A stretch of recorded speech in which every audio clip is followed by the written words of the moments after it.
se mencionó en la presentación, en el diagnóstico que hicieron antes Martín, Santiago y Matías, y bueno, se habló sobre la distorsión del sistema impositivo y cómo va afectando a la competitividad, el crecimiento de la economía. Vamos ahora, los invitamos a todos a ver un video que preparó la organización acerca de cómo afecta esto en el día a día a una pyme metalúrgica. Alejandro Torralba de Tecmetal, empresa metalúrgica de 60 años en la industria, 58 personas. Tenemos claro el deber y la obligación de pagar los impuestos. Al mismo tiempo vemos dos preocupaciones. Una es el monto o presión impositiva sobre lo que es el negocio, y la otra es la cantidad diferente de impuestos que hoy uno se tiene que ocupar de pagar, que son municipales, provinciales, nacionales. Hay impuestos que se superponen, que se cobran una alícuota sobre las ventas. Nadie se preocupa si la empresa gana o pierde. En la pandemia nos pasó que una de las personas que liquidaba los impuestos se olvidó de cargar una declaración jurada y de repente ARBA empieza a retenernos el 5% de la alícuota máxima de todos los ingresos. Son cuestiones que son por la cantidad de impuestos que hay. Uno se puede olvidar, hoy tenemos sistemas, etcétera, pero bueno, la cantidad diferente de impuestos que hay te lleva a que por ahí uno se pueda equivocar también. Creemos realmente que sería un gran alivio para las pymes que haya una simplificación de la cantidad de impuestos que hay hoy en Argentina. Bien. Marines, ahí contaba Alejandro que alguien se olvidó de cargar o de pagar un impuesto. Y mencionaba Alejandro en su presentación la cantidad de impuestos nacionales, provinciales y municipales que existe y que soporta él. ¿Cuántos hay exactamente? ¿Qué nos puedes contar? Bien, fue mencionado, fue mencionado durante la presentación, pero está bueno remarcarlo porque la verdad que es un número importante. Alejandro en su presentación hablaba como cualquier empresario argentino y él mencionaba, hay muchos, ¿no? Bueno, 148 tributos, suena importante. Claro. Los podemos dividir porque tenemos entonces que hacer frente a las administraciones, a distintos fiscos. Tenemos que lidiar con la administración nacional, con 45 de esos tributos, con los provinciales y también con los municipales, ¿no? Eso quiere decir, para una persona que está ocupada en su negocio, que quiere producir, quiere decir que tiene que estar pendiente de un montón de situaciones porque cada administración tiene su manera de recaudar, ya sea vía anticipos, vía retenciones, tiene cumplimientos mensuales, quincenales, un aplicativo. O sea, lo que expresó Alejandro es el día a día de una compañía chica, mediana o grande, ¿no?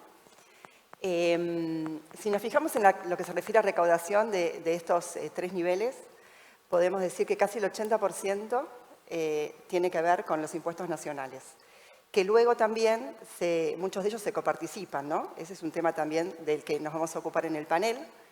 Pero como eso parece no ser suficiente, las provincias también tienen que tener sus 25 impuestos y con eso recaudan casi el 17%, el 16,6% específicamente, y luego nos aparecen 78 tributos municipales y tasas municipales con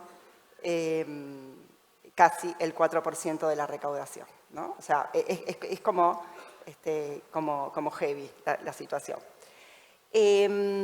Ahora, ¿es necesario tener 148 impuestos?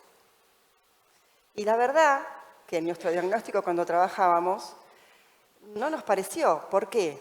Porque si nos detenemos y hacemos un corte en 10 de ellos y medimos la recaudación en términos porcentuales de PBI, el 91% de esa recaudación en términos porcentuales del PBI se refieren a 10. 10 impuestos que podemos ver en el slide, los trajimos separados por color, cuáles son nacionales, provinciales y municipales, ¿no? Entonces quiere decir que 138 de ellos, con su 9%, son trabas, obstáculos, carga administrativa. Nos hablaba Alejandro con mucha claridad de algo. Alguien se olvidó en pandemia de pagar una retención. A partir de eso, la sanción fue 5% de retención sobre las ventas. No me importa si gano o pierdo, 5%.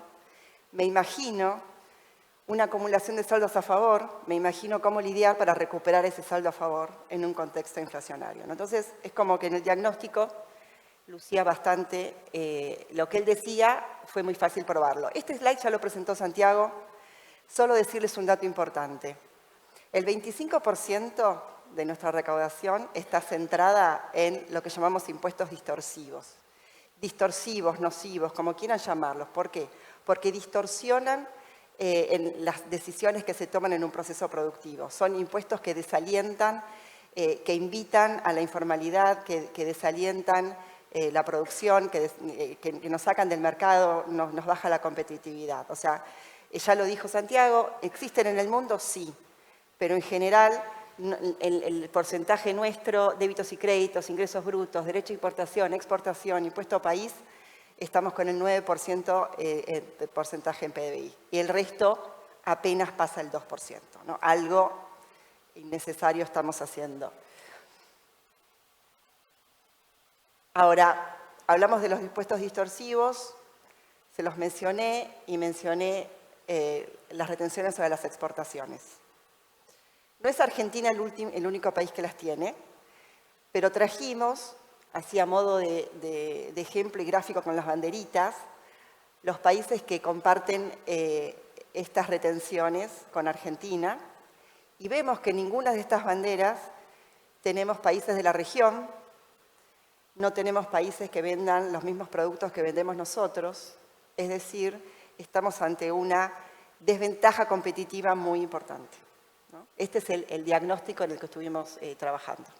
Muchísimas gracias, María Inés. Les recuerdo a todos que todos estos slides que están espectaculares y que además se ven buenísimos en esta pantalla, como esa torre recién, la de los 9 puntos porcentuales de impuestos distorsivos que había mostrado Santiago, van a estar en un documento que se va a distribuir más tarde y que van a poder acceder todos. César, ¿qué es lo que se puede hacer para simplificar el sistema tributario a raíz de esta presentación y estos comentarios de María Inés? Y lo que comentaba Alejandro en su video también, ¿no?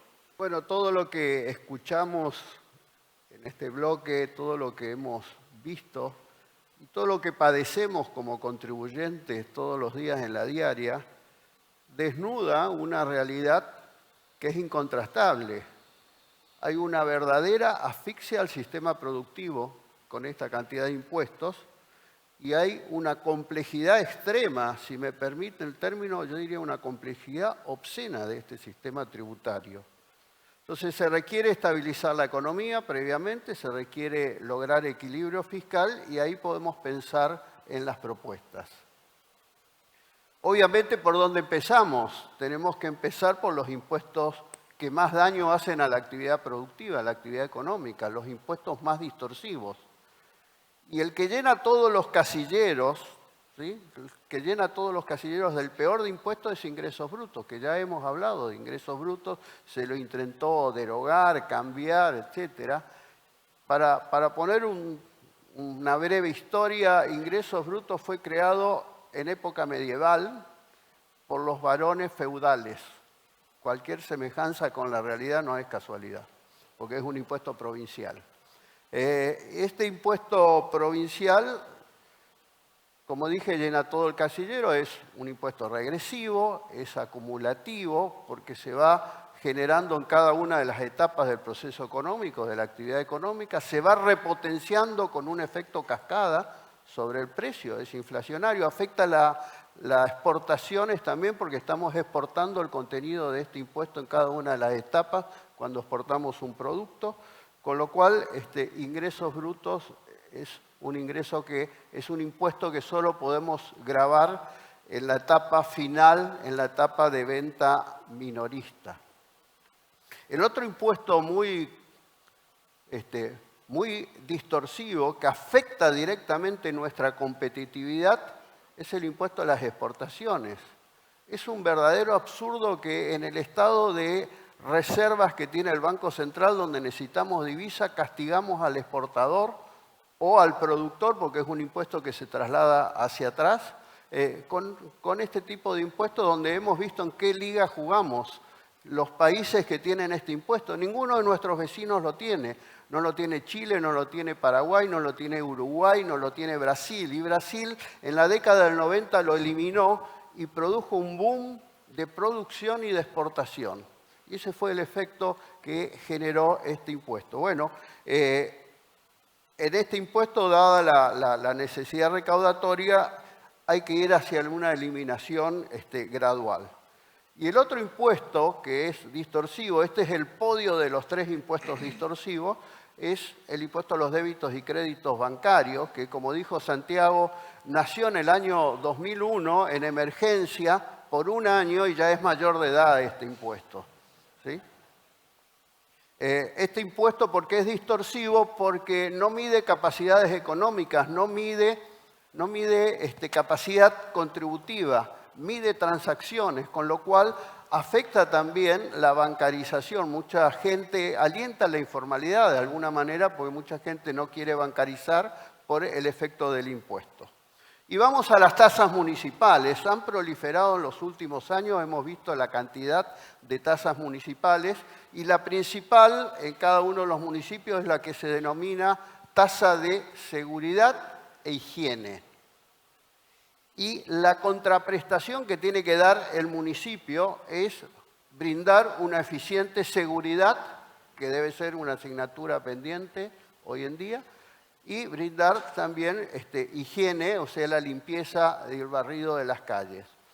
Estas tasas municipales, esta principalmente, que es la que más recauda, es una tasa que en rigor de verdad es un verdadero impuesto disfrazado de tasa. ¿Por qué? Porque no se cobra en función del costo prestacional, que es lo que tenemos como concepto doctrinario. Las tasas se cobran en función del costo prestacional, sino en función de las ventas. Y entonces, si se cobra en función del ingreso, lo que está generando justamente es un impuesto, no es una tasa. Y entonces hay que volver al origen de lo que es jurídicamente una tasa y tiene que tener un costo vinculado al costo prestacional que tiene el municipio. Porque con esta tasa, en función de ventas, en función de ingresos, lo que generamos es una triplicación sobre el mismo hecho imponible. Sobre la misma venta se cobra IVA, sobre la misma venta se cobra ingresos brutos y sobre la misma venta tasas municipales. Así como podemos competir. Después hay una problemática que también se ha proliferado en los últimos años. El saldo a favor que tienen contribuyentes. Seguramente que gran parte de ustedes tienen saldos a favor o lo tuvo en algún momento. Estos saldos a favor, ¿sí?, de alguna manera están vulnerando el principio jurídico que en la relación tributaria entre el fisco, que es el acreedor, y el contribuyente, que es el deudor, se invirtieron los roles. De tal manera que hoy el contribuyente es el acreedor del fisco, pero es un acreedor que en rigor de verdad que cuando quiere reclamar su acreencia, el fisco se enoja. La administración tributaria mira con cara de pocos amigos. ¿Por qué? Porque se financia a tasa cero básicamente con estos saldos a favor. Y lo que hay que hacer es, bueno, permitir la compensación con todos los impuestos, incluso cargas sociales, y si no hay posibilidad de compensación, que lo devuelvan rápidamente. Porque lo que genera estos saldos a favor en época de esta inflación, de esta dinámica inflacionaria, es justamente un helado, es equivalente a un helado en la mano en pleno verano, ¿sí? Cuando se recupera el saldo a favor, a veces no queda ni el cucurucho, ¿sí? En tercer lugar, en otro orden de cosas, el impuesto a las ganancias es el impuesto preferido por la doctrina y nos da una serie de herramientas para lograr competitividad o motivar algún tipo de actividad económica. En impuesto a las ganancias se puede usar como herramienta para motivar inversiones a través de lo que se llama amortización acelerada. En lugar de amortizarlo en 10, 15, 20 años, 5 años, una amortización acelerada es un incentivo a invertir en bienes de uso, en bienes de capital, etc. Y también, si queremos promocionar exportaciones, ha habido en la Argentina algún sistema de deducción especial para las exportaciones incrementales. Vinculado con saldo a favor, también podemos destacar, y afecta mucho la competitividad, todos los regímenes que han proliferado de retenciones, percepciones, pagos a cuenta y en los últimos meses anticipos extraordinarios. Anticipos extraordinarios que superan normalmente la obligación fiscal. Y bueno, este tema hace de que nuestra postura es volver a las fuentes. El hecho imponible debe ser previo a los pagos a cuenta, porque lo que genera esto también son saldos a favor, ¿sí? Hemos tenido casos en las provincias donde si vemos los saldos a favor en algunas jurisdicciones, tardan más de varias décadas en recuperar por el nivel de actividad que tienen en estas jurisdicciones, pero el contribuyente está rehén. Por último, los tributos de escasa recaudación son molestos, afectan la competitividad, afectan la simplificación del sistema tributario. Hay que eliminar, entre ellos, impuestos de sellos, que es un impuesto también de la Edad Media, es un impuesto sobre algunas transacciones que no tiene sentido que esté este impuesto. Bien. Fernando, ¿querías agregar algo? Sí, gracias César y Marinés. Les hacemos una pregunta. ¿Cuáles son los emergentes de todas estas propuestas? ¿Es posible todo esto? Sí, la verdad que nosotros entendemos que una vez que el país esté estabilizado, sí, claro que sí, es posible. De hecho, hemos visto que gran parte de la recaudación nuestra se basa en impuestos que en el mundo no existen. Entonces no tenemos por qué estar apartados, ¿no? o ser un bicho raro en ese sentido. Entonces, a partir de que el país se estabilice, no tengo ninguna duda que puede ser muy aplicable estas reducciones de impuestos, ¿no? César, ¿querés agregar algo? Yo creo no solo que es posible, sino que es imprescindible, porque la sociedad argentina ya está en un límite de tolerancia donde nunca más esta pesada carga fiscal, nunca más esta complejidad del sistema tributario, y digo que es posible. Nosotros acá damos un sendero de propuestas que la política tendrá que tomarlo, ¿sí? Pero este sendero tiene que ser lo suficientemente estrecho para que no tenga camino de retorno. Muy bien, vamos a pasar ahora al segundo eje de las propuestas de idea que tiene que ver con la evasión fiscal que nos van a comentar Mariela y Juan Martín, pero antes vamos a ver un video de Julieta Rimoldi que nos va a contar cómo la evasión en definitiva impacta o perjudica más a los que pagan, ¿no? Porque termina aumentando la presión tributaria sobre el que cumple con sus obligaciones. Vamos a ver el video y después vamos con Mariela y Juan Martín. Hola, mi nombre es Julieta Rimoldi, soy directora de Desarrollo Estratégico de la empresa Allianz, propietaria de 4 discotecas turísticas y un centro de convenciones en la ciudad de San Carlos de Bariloche, con 40 años de trayectoria. Este sector se caracteriza por su informalidad. La carga impositiva que pesa sobre el producto es del 50%, a lo que deben sumarse los altos costos por derechos de autor que llegan hasta el 12%. Esta disparidad crea una competencia desleal entre los que estamos en regla y los que no lo están. Y esta brecha se hace aún más evidente cuando comparamos a las grandes y pequeñas empresas de toda la cadena de valor del turismo. La alta carga impositiva y la complejidad del sistema tributario, la brecha cambiaria, la lentitud y altos costos de habilitación, sumados a la falta de fiscalización por parte de los organismos de control, son grandes desincentivos para ingresar y permanecer en la formalidad. Apostar por el desarrollo también significa emplear de forma genuina. La contratación formal significa un 50% de costos adicionales en cargas abonadas entre empleado y empleador. Contratar de manera formal nos vuelve a colocar en desventaja frente a quienes no lo hacen y que pueden ofrecer con esa diferencia salarios más competitivos, manteniendo valores de mercado y maximizando utilidades. Trabajemos para que se generen las condiciones necesarias y que todos podamos realizar nuestras actividades en un marco de igualdad de condiciones, generando empleo genuino y contribuyendo al desarrollo de las comunidades en donde estamos insertos. Muy bien.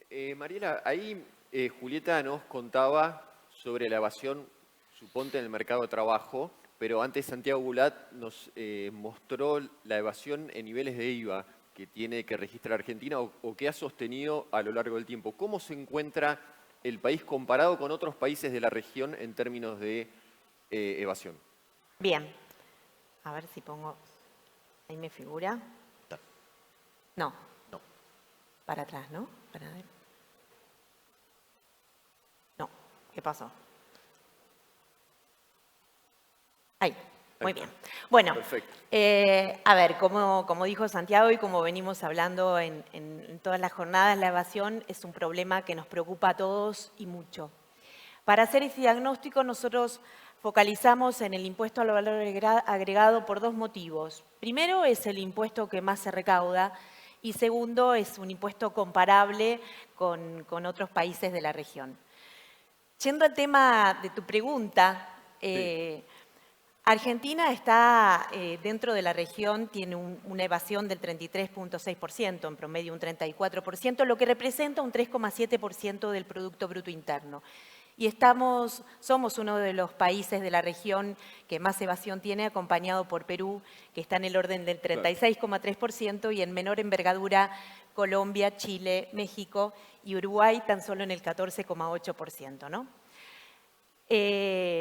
Ahora bien, si nosotros vemos un poco, como decíamos, lo que es la película del tema del porcentaje de la evasión, lo que podemos ver es, si bien acá el gráfico tiene algunos picos, como por ejemplo del 38% en la época de la pandemia y bajó en el 2018 y también en el 2007, lo que podemos ver es que hace más de una década que se mantiene en forma constante una evasión en el orden, desde el 31 al 38%, en promedio un 34% a lo largo de los años.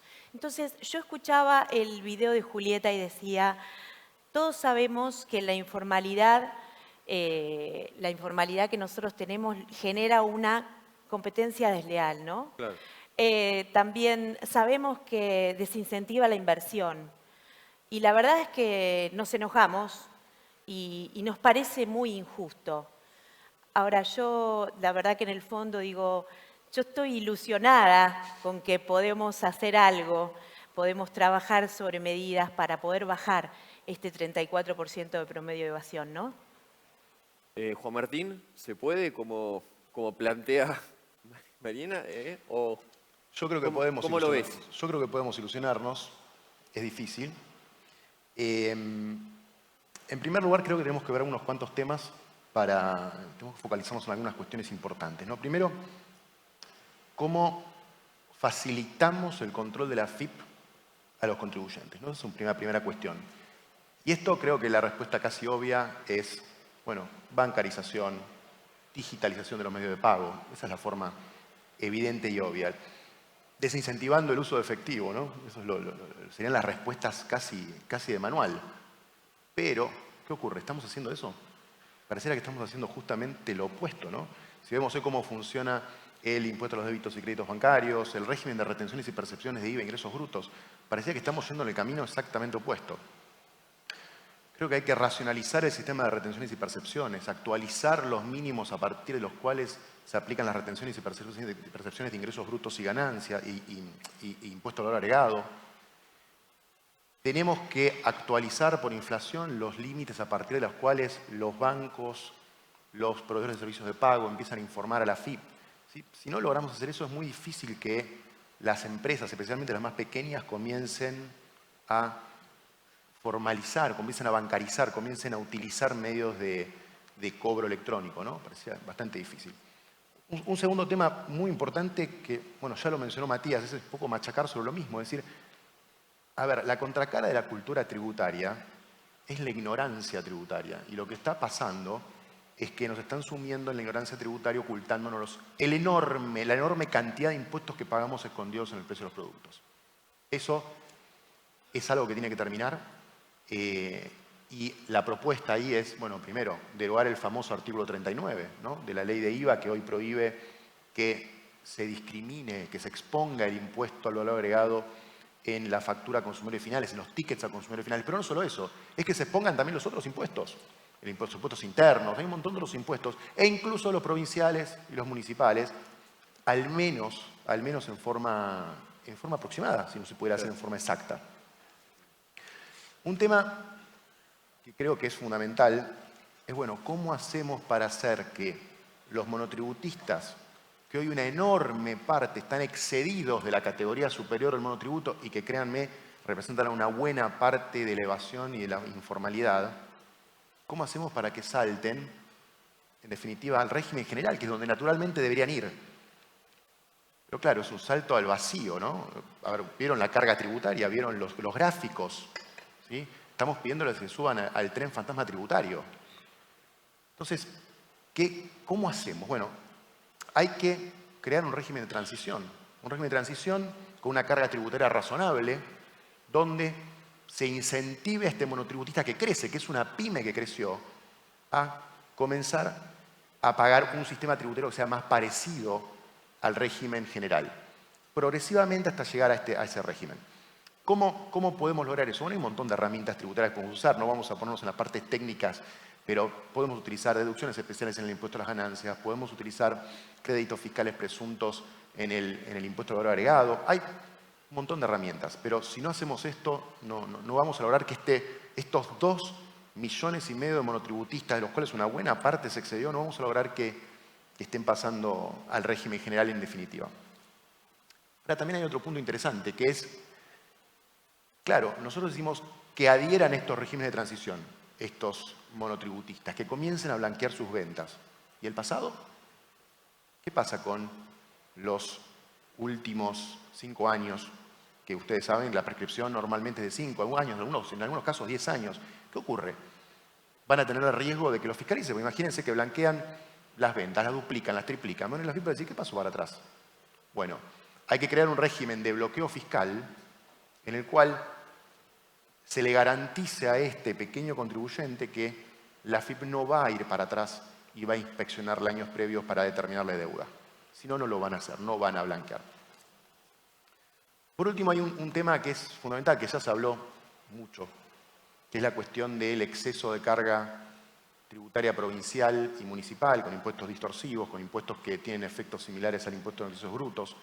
¿Cómo hacemos, y especialmente los regímenes de retención y percepción que generan saldos a favor tremendos, que se derriten como un helado, que se quedan con el conito en la mano, cómo hacemos, ¿sí?, para poner algún límite a eso? Bueno, hay algunas herramientas interesantes, ¿sí? Por ejemplo, a través de leyes federales. El Congreso Nacional tiene facultades, algo que se llama la cláusula del progreso de la Constitución Nacional, que es el artículo 75, inciso 18, que le permite, por periodos de tiempo determinados, ¿sí?, y a determinados grupos que quiere fomentar, que quiere promocionar, que quiere proteger, grupos como por ejemplo podrían ser las pymes, ¿sí?, les permite dictar leyes de protección.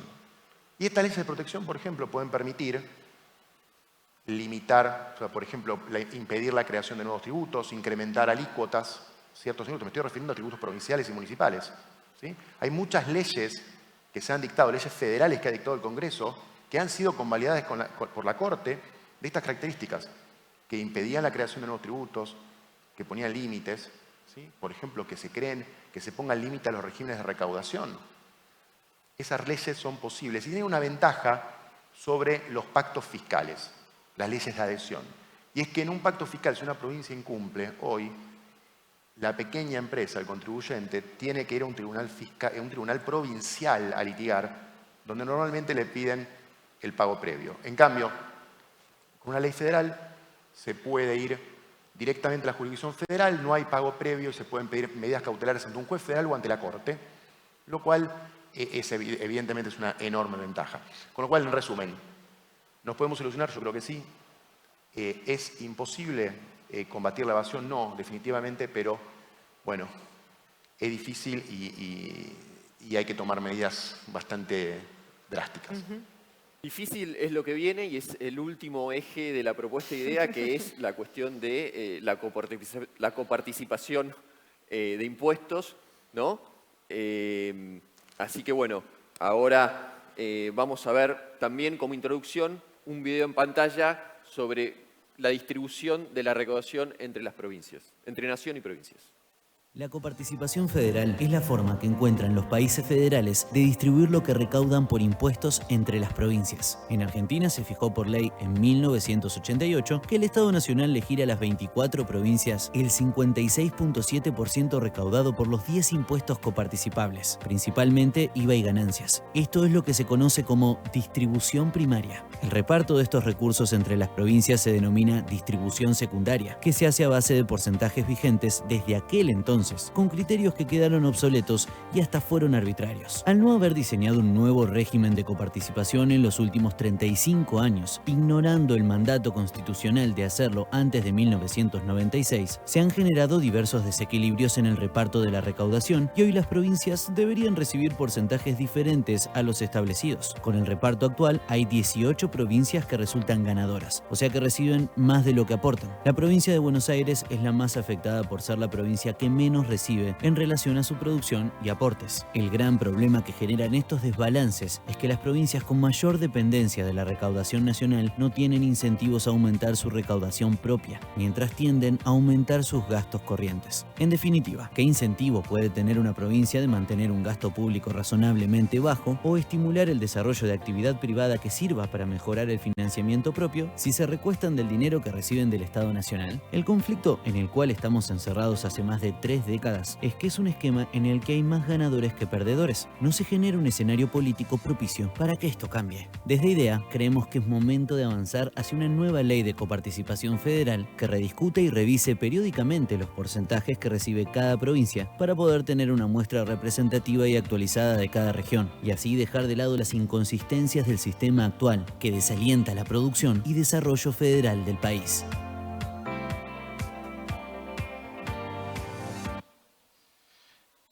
Guillermo, sabemos que el tema coparticipación es súper complejo y también sabemos que es un tema sobre el que no se habla mucho.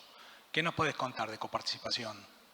Primero, disculpen la fonía, sabrán comprender.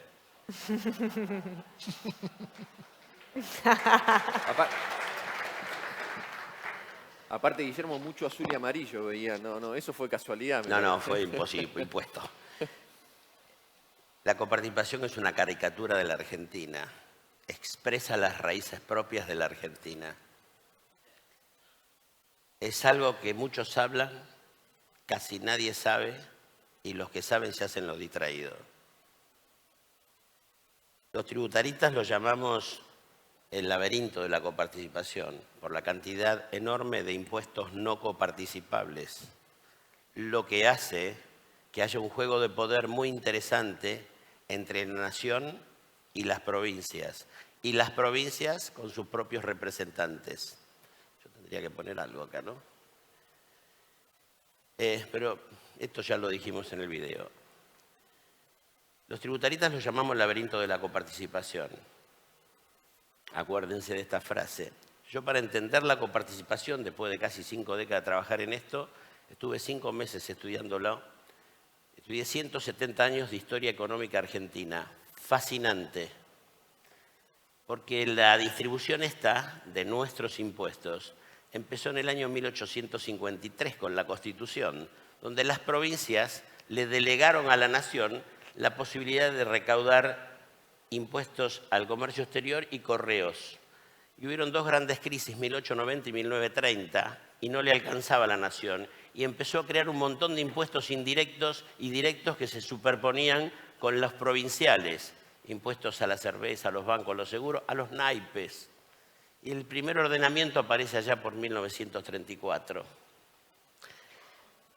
Y la verdad es que hoy la democracia argentina está completamente en deuda con nosotros y la política argentina. Tiene una deuda política tributaria y una deuda política institucional. La deuda política tributaria es que nuestra coparticipación es absolutamente vetusta y anacrónica y discrecional. ¿Por qué? Porque no está hecha en base a esos indicadores, que son los del año 73. Está hecha en base a los únicos 3 años que la Argentina no tuvo coparticipación, que fueron el año 1987, 86 y 85. Y la ley de coparticipación del 88 reflejó la distribución arbitraria hecha por acuerdos políticos, por decirlo de una manera elegante, en los años 87, 86, 85. Quiere decir que 30 años después estamos distribuyendo nuestros impuestos en un barril sin fondo donde sabemos que nosotros ponemos la plata por ahí y alguien se lo lleva por allá. Bueno, esta semana se habló mucho de por dónde se fue el gasto público, ¿no? Y nada, yo creo de verdad que si se resuelve el problema de la coparticipación junto a la evasión y al gasto público, se resuelve el 90% de los problemas tributarios de la Argentina. Esa es la deuda que tiene la política con nosotros en cuanto a la política tributaria. En cuanto a la política institucional, lo descubrí un día antes de dar esta charla en el encuentro de impuestos de idea, que fue totalmente revelador. Resulta que en democracia jamás hubo un acuerdo por una coparticipación federal. Las únicas dos que tuvimos fueron en el año 1934, gobierno de Agustín P. Justo, de dudosa moralidad electoral, la década infame. Y la otra fue en marzo del 73, gobierno no democrático, porque la del 88 no la cuento, porque estuvo hecho en base a repartija arbitraria. Así que esa es la deuda institucional que tenemos. Miren el mapa político. Este mapa es súper interesante. Las perdedoras son las rojas. Esas perdedoras aportan el núcleo, ¿no? Que incluye Cava. Aportamos el 71% del PBI y recibimos el 46%, con una densidad poblacional del 64%. ¿Y quiénes se benefician con esto? Las provincias cuyanas, excepto Mendoza, que la saqué de ahí, el noreste y el noroeste, que aportan en conjunto el 15% del PBI y reciben el 46%. Ahora, la Patagonia está empatada. Lo que aporta es lo que recibe, pero tiene una densidad poblacional de la mitad. Ahí Mendoza me está levantando el promedio. Entonces yo digo, el núcleo está aportando muchísimo y está perdiendo competitividad. O todas las rutas no están rotas, las que van a Bahía Blanca, donde sale el cereal nuestro. Y las del norte, ¿por qué no crecen? ¿Por qué tienen ese perfil de gasto asistencial crónico? Si está recibiendo el 46% del PBI, perdón, de la recaudación secundaria de la coparticipación. Entonces hay muchas cosas que arreglar y es difícil. Si vamos al siguiente, ahí se ve claramente cuáles son las 18 ganadoras y las 6 perdedoras. Que las dos grandes perdedoras son Cava y sobre todo Provincia de Buenos Aires por la densidad poblacional que tiene, que la vienen pegando duro y que es un problema que viene de la época de Cafiero, que arregló una cuestión en aquellos años. No tenemos tiempo para hablar. Los 170 años de historia que estudié están en este papelito. Eso es la magia Y cada vez muestra la notable... A ver, al principio, la nación, ¿qué hizo? La nación empezó a avanzar sobre las provincias, creando muchos impuestos con la crisis de 1890 y 1930.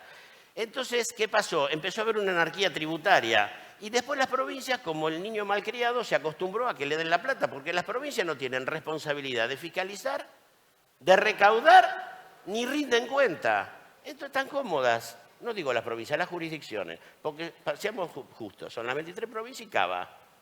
Entonces hay un pedazo muy grande de la recaudación que no se preocupa a nadie. Y voy terminando, no se ponga nervioso, a ver. Es lo mío. Pero se ve que falta una acá. Bueno, no importa. Esto se llama, los tributaristas lo llamamos el laberinto de la coparticipación. Leopoldo Marechal dijo que de un laberinto se sale por arriba. Nosotros no necesitamos gobernantes administradores, necesitamos estadistas que se ocupen en construir un país que le dé el progreso económico y social que todos nosotros nos merecemos.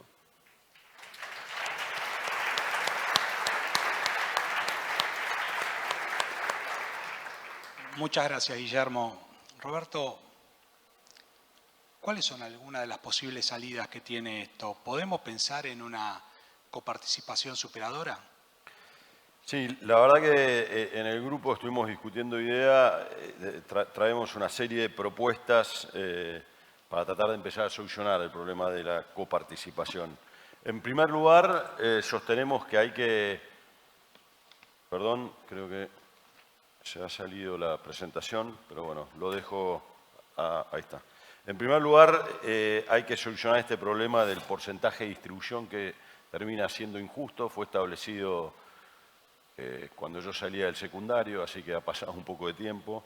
Y lo que nosotros proponemos es tener una metodología preestablecida, pero que se revise cada 5 años. De esa forma, a medida que se van corrigiendo los distintos indicadores, se puede ir corrigiendo la distribución a cada provincia. Me voy a centrar básicamente ahí en el 25% que tiene que ver con la brecha de desarrollo. Cuando se estableció hace 30 y pico de años, había temas como la cantidad de patentamientos de autos y cosas para tratar de explicar el desarrollo. Hoy nosotros pensamos que habría que ver el rendimiento educativo, habría que ver el alcance y la calidad de la salud de cada una de las provincias, el desarrollo del sector privado y también la calidad de viviendas como un indicador, si se quiere, de desarrollo social. Así que nosotros vemos que esto habría que revisarlo cada 5 años y cada 5 años ir corrigiendo el porcentaje de distribución a cada provincia. Como dijo Guillermo, hacer esto de golpe es prácticamente imposible. Hay 18 provincias ganadoras y 6 provincias perdedoras, con lo cual es difícil conseguir el consenso político para hacer un cambio, con lo cual nosotros proponemos hacer un régimen de transición que a lo largo del tiempo vaya convergiendo hacia este nuevo porcentaje de distribución y que durante ese régimen de transición haya o de normalización, si se quiere, haya un compromiso de las provincias de reducir y hasta eliminar algunos de los impuestos provinciales. Debería ser un compromiso sellado con una ley o con algo que permita que no se borra con el codo lo que se escribió con la mano, como ha pasado en los otros 2 acuerdos fiscales. Y creo que también en esa discusión hay que eliminar la doble y a veces hasta triple imposición de impuestos entre el municipio, provincia y nación. Y por último, pensamos que hay que limitar la proliferación de impuestos no coparticipables, porque esto genera distorsiones al sistema, y limitar las partidas discrecionales. Las partidas discrecionales son más o menos el 7% de lo que reciben las provincias. Si uno mira los últimos 10 años en que tuvimos gobiernos nacionales de distintos partidos políticos, el 25%, o dicho de otra forma, las provincias oficialistas han recibido 25% más que las no oficialistas, con lo cual son claramente discrecionales y son más o menos el 0,3% del PBI. Es un poco paradójico que tenemos provincias que en su mayoría están equilibradas fiscalmente y tenemos la nación que tiene un desequilibrio fiscal y que exista estas partidas discrecionales. Así que, Fernando, si quiere, esas son nuestras propuestas en lo que hace a la coparticipación. Muchas gracias. Una muy cortita, Guillermo, hablando del tema coparticipación. Mi ley dice que hay que deshacer la coparticipación. ¿Se puede lograr algo así? ¿Sabes por qué no se puede lograr algo así? Porque en todos estos años que las provincias las jurisdicciones, estuvieron tan cómodas recibiendo el dinero de la coparticipación y las partidas de transferencias discrecionales, bueno, se acomodaron así y no hicieron las inversiones en infraestructura habitacional, sanitaria, educativa y productiva necesaria para desarrollar las economías regionales. Entonces se necesita un tiempo para que esas economías regionales de verdad se progresen, se desarrollen, para que puedan tener capacidad recaudatoria propia, si hoy no la tienen. Perfecto. Bueno, les damos un aplauso a los 6 referentes. Muchísimas gracias.